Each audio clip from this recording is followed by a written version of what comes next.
Leaders and stakeholders from the global fintech industry have gathered in Mumbai for the 9th edition of the Global Economic Summit for Fintech. Over the course of 3 days, the summit will feature numerous sessions focusing on the growth of the fintech sector and exploring how Indian fintech innovations can be replicated worldwide.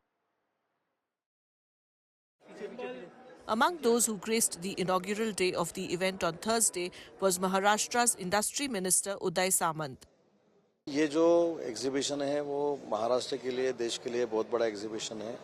MSME को बढ़ोतरी देना, इसमें जो lead किया है सब लोगों ने, इनको मैं धन्यवाद देता हूँ। और मैंने ये अपेक्षा इनसे की है कि जो हमारे एमएसएमई बंद है वो शुरू करने के लिए जो कुछ तरीका निकालना पड़ेगा वो आप निकालो। महाराष्ट्र गवर्नमेंट उनको सपोर्ट करेगा।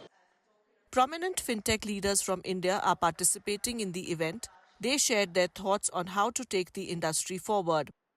Now India is at a fairly mature phase of regulation where we've moved from almost zero licensing to a fairly licensed and well-regulated ecosystem. And I think the two core themes of regulation have really been consumer protection and under that data governance is a core piece of that, and of course addressing market and systemic risks. And I think we're constantly innovating even when it comes to regulation, and I think we can expect to see more stable laws which builds consumer trust and builds investor confidence in the fintech space. They covered a lot of fine points, and across the ecosystem they spoke about the way digitization is coming and the way the sector is emerging.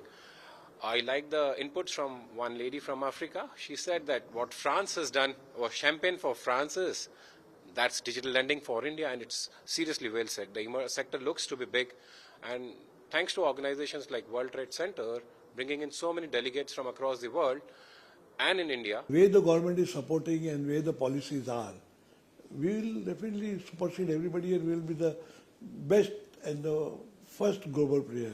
Like our Prime Minister very rightly declared, Mumbai is a global fintech hub, and Mumbai can become global fintech hub because earlier Mumbai is the economic and commercial capital of India. An exhibition showcasing Indian fintech innovations has also been organized as part of the event. Many fintech leaders at the event say that events like this will help achieve the vision of making Mumbai the global fintech capital. This vision is supported by Prime Minister Modi's recent announcement of a 29,000 crore rupee investment for the purpose. The summit will conclude on August 10th.